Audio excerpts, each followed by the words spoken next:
Behind the scenes of MMA, few figures generate as much debate as Jon Jones, and around him there are always voices that help fuel even more controversy. One of those voices is none other than Gordon Ryan, his training partner, and one of the greatest names in the history of jiu-jitsu.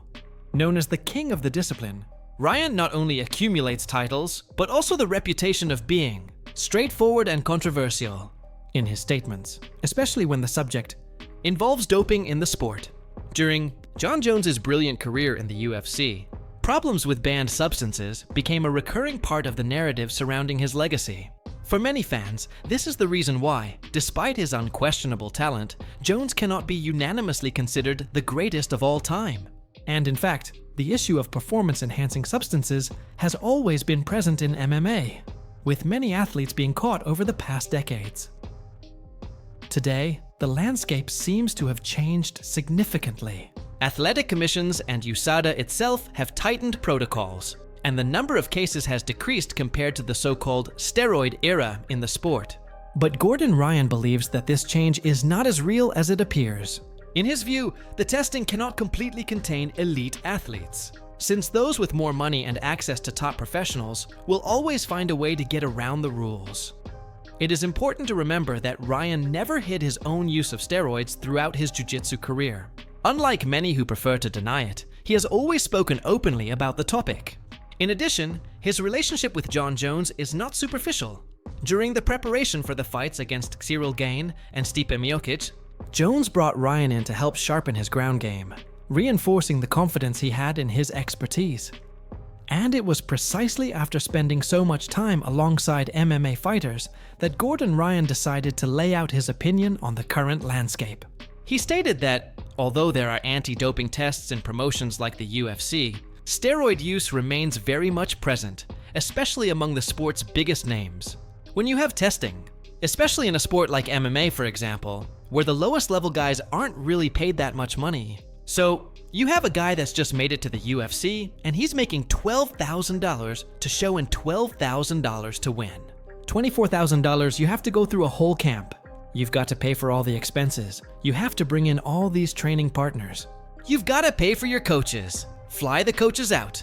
There's a lot of expenses that go into this. Those guys, if they're steroid testing, those guys won't have the resources or the money to hire the doctors necessary to beat the test. So those guys are natural. Guys at the top who are making millions of dollars. Those guys who are part of the big teams will always have the resources and money available to them to hire the doctors to help them beat the tests. Ryan's logic is simple. Athletes who are just arriving in the UFC with relatively small entry-level purses would hardly have the financial means to invest in elaborate schemes to beat the tests. Meanwhile, the big names, those making millions, have easy access to doctors and teams capable of masking substances and ensuring they pass the exams without issues. And Ryan went further. After that strong statement, he argued that organizations themselves should allow the use of steroids in a controlled manner, so that the process would be safer and more transparent. For him, this would be better than maintaining a reality where many still use them, but secretly and at greater risk. Despite the king's vision, the truth is that it is highly unlikely that the UFC or any other major organization would backtrack after years of effort to build the image of a clean and safe sport. The more probable trend is even greater strictness in testing going forward, rather than any form of relaxation. While the debate about doping remains alive, another big name brought forward important statements about his future inside the UFC. Michael Venom Page, former Bellator contender and now a UFC fighter, revealed his plans to remain active through 2025, aiming at high-level opponents in the welterweight division. After defeating two tough names in the middleweight division, Shara Magomedov and Jared Cannonier, Page decided to return to the weight class where he built much of his fame. The Englishman even mentioned Carlos Prates as a possible rival, but the Brazilian ended up being booked to face Leon Edwards at UFC 322. Wasting no time, NMVP already threw out another challenge in his bid to stay active. I actually asked for an undefeated fighter. I'm just going to start taking out everybody. Michael Morales, he's like 18-0. I thought it would be perfect. Me fight him, and then I fight the winner of Leon and Prates, hopefully in the UK. The name he chose was Michael Morales. the Ecuadorian sensation who remains unbeaten in MMA and who recently defeated Gilbert Burns, one of the division's biggest names. A fight between the two could represent not only a huge test for the promising Morales, but also a chance for Page to show that, even at 38 years old, he still has plenty to offer at the highest level. So far, however, Page has not received a response from the UFC about this request, and, in his own words, he finds himself in a complicated position within the organization. It's weird. I feel like I'm in a very difficult space. The difficult space is I feel like the UFC, I guess because of my age and the timing of things. They're thinking he's got a very good brand. I could be the gatekeeper to help grow their fighters, and then I started beating them. It's like we don't want to do that anymore. The guys that are more senior, like myself, they've been in there a long time, just don't want to fight me. I mentioned I'm happy to fight Prates. It was no phone call, no nothing. Then all of a sudden, he's got a fight. I'm in a bit of a weird area at the moment. You may start to see me call out a lot of people just to try and make something happen. The Englishman emphasized that, due to his age, he feels the UFC views him more as a gatekeeper, someone meant to test new prospects. But as he admits himself, that plan can backfire, since MVP has already beaten fighters who were supposed to be launched into stardom, which complicates his role. Page also revealed that he would like to fight in the UK in 2026. But since the UFC will likely only return there in March, that would mean a break of about 7 months. For that reason, he insists on fighting again this year, and only then focusing fully on a major homecoming next year. Thus, while Gordon Ryan keeps the doping and transparency debate alive, Michael Venom Page shows that, even as a veteran, he is still hungry for challenges. Both, in different ways, reignite discussions that run through the sport. On one side, the eternal controversy over steroids. On the other, the struggle of experienced fighters to remain relevant in an organization that constantly seeks renewal. Conor McGregor, one of the most iconic names in UFC history, surprised Ireland and the political world by announcing in the middle of the night that he was officially withdrawing from the Irish presidential race. The decision was posted on his social media around 3:30 in the morning local time, in an extensive statement in which he explained his reasons and made it clear that he does not intend to abandon his political involvement. The former two-division UFC champion, who had begun a campaign to connect with local leaderships in an effort to secure the 4 council nominations required to formalize his candidacy as an independent, decided to rethink his next steps. Currently in the United States for business commitments and strategic meetings, McGregor chose to postpone that political move and redirect his focus to a return to the octagon in 2026. Despite withdrawing, McGregor insisted that he is not leaving the political arena. In his statement, he emphasized that he will remain active in central debates for Ireland, such as immigration, economic management, and government transparency. Following careful reflection, and after consulting with my family, I am withdrawing my candidacy from this presidential race. This was not an easy decision, but it is the right one at this moment in time. While I will not contest this election, my commitment to Ireland does not end here. I will continue to serve my people by using my international platform to promote Irish interest abroad, to strengthen our economic opportunities, and to advocate for transparency and responsibility in public life at home. This campaign has sparked an important conversation about democracy in Ireland, about who gets to stand, who gets to choose, and how we can ensure that the presidency truly belongs to the people. That conversation will not end with my withdrawal. These words echoed more like a promise of continuity than a definitive withdrawal. At 36 years old, McGregor is already projecting a long-term political future, noting that in 2032, the next Irish presidential election, he will only be 44 years old, still considered young for such a role. On top of that, he enjoys the backing of influential figures like Elon Musk and maintains a close relationship with US President Donald Trump. In another passage of his declaration, McGregor reinforced the idea that his political trajectory has only just begun. The tide of change has begun, and it cannot be turned back. My first venture into politics, and although I have chosen to withdraw this round, meaningful progress has been made. I want to assure the people of Ireland that this will not be my last election. You will see me canvassing again in the future, fighting for your rights and representing the best interests of our nation. This is not the end, but the beginning of my political journey. I am driven by a commitment to improve lives, defend rights, and serve the Irish people with dedication and integrity. I will continue to serve my people on the global stage, lobbying for Ireland's best interests socially and economically. Of that there is no doubt. This is a marathon, not a sprint. His words highlight McGregor's vision that he is only taking the first steps in his political path, seeing this process as a marathon and not a sprint. But while part of his attention is focused on politics, the Irishman does not hide his excitement about his return to the octagon.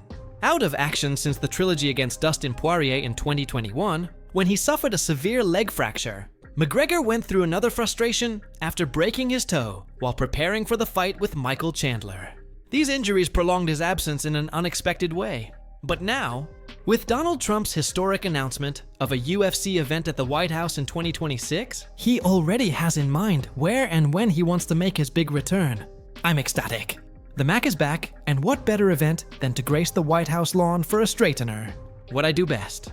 I'm very, very excited, very eager, very motivated. Bring it on, baby. The energy transmitted by McGregor shows he is truly committed. To prove his seriousness, he even re-enrolled in the UFC's anti-doping testing pool, a fundamental requirement for any athlete who wants to compete officially. The rules demand that the fighter be registered for at least 6 months before being cleared to fight again.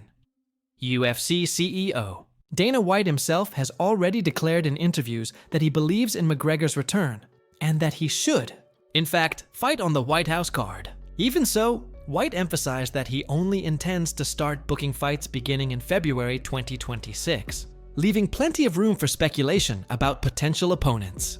And as always happens when McGregor is involved, fans are already dreaming up possible matchups.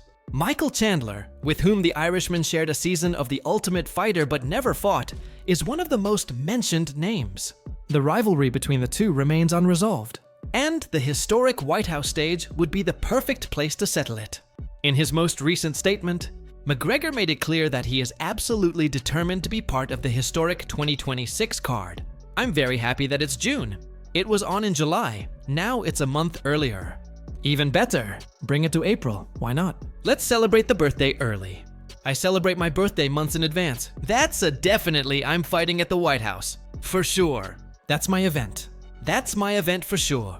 Confidence has always been McGregor's trademark, and in this case, it is no different. He already treats the White House card as his event, reinforcing the expectation that he will be the main star of the night. The only question is whether it will be against Chandler or another opponent. But one thing is certain, whether in the octagon or in politics, Conor McGregor continues to be one of the most influential and media-magnetic figures in sports and world pop culture.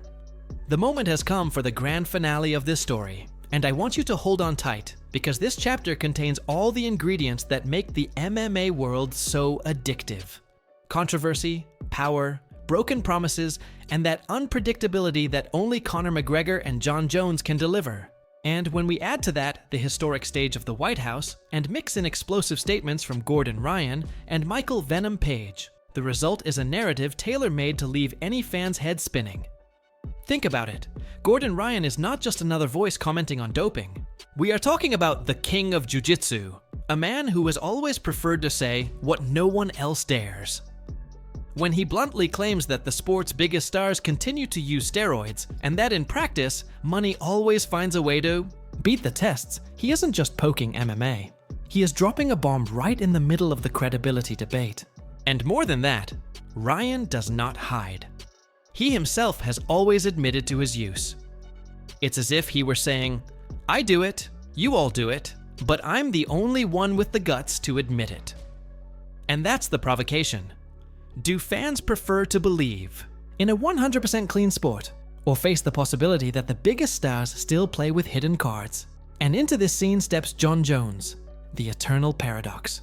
On one hand, the greatest talent ever to step inside the octagon, the man who reinvented what it means to be complete in MMA.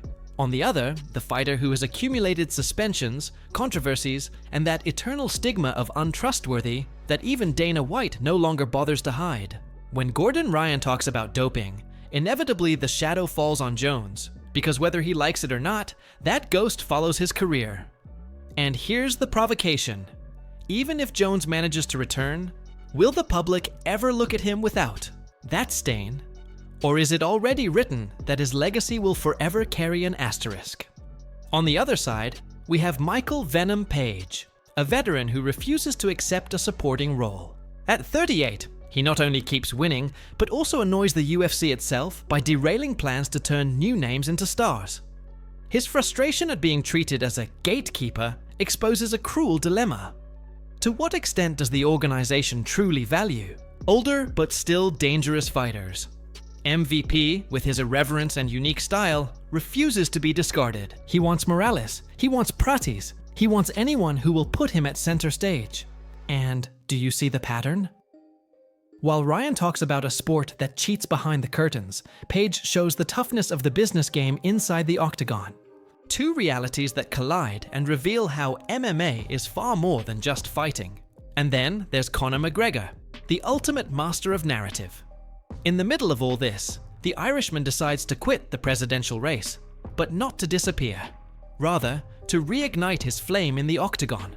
Who else on the planet would abandon a political campaign at dawn and just hours later set the fight world ablaze by promising to own the White House lawn? That is McGregor's genius, or madness. He doesn't just play the game, he changes the rules. While Jones begs for a chance, and Page fights not to be forgotten, McGregor slams the table and declares, "This event is mine." And the craziest part, or the best part, is that it seems everyone believes him. So, I ask you, who truly deserves to be on the historic White House card? The unstable genius Jon Jones, who could shine like never before, or implode in yet another one of his crises? The veteran Michael Page, fighting against time and against the UFC itself to prove he's still elite? The controversial Gordon Ryan, shedding light on truths most would rather ignore? Or the inevitable Conor McGregor, who even outside the octagon continues to be the sport's most magnetic figure? And more. Do you think Dana White is right to discard Jon Jones at this moment? Do you believe Conor, after so much time away and so many medical frustrations, can really deliver the spectacle he promises? And about doping, do you believe Gordon Ryan's vision that the year big names will always find a way to slip through? What is certain is that we are standing at a turning point in MMA. Never has the sport been so intertwined with politics, entertainment, and explosive personal narratives. Never has a single card generated so much anticipation even before being fully announced. And never have fans had so much reason to be divided between hope, frustration, and euphoria. And now I want to know from you. If you had the power to build the main event of UFC White House, what would it be? Jones against Ngannou? McGregor against Chandler? MVP against Morales? Or maybe even an unexpected clash? One of those nobody. Sees coming? Drop your thoughts in the comments, because this discussion is way too big to stay here. Will the biggest stage in UFC history consecrate the return of a legend, the rise of a new king, or the confirmation that Conor McGregor really is the center of it all? One thing is certain. When the octagon is set up in the most famous backyard in the world, we won't just be watching fights. We'll be watching history being written, and you'll want to say you were here, following from the very beginning, every step of this epic saga that only MMA can deliver.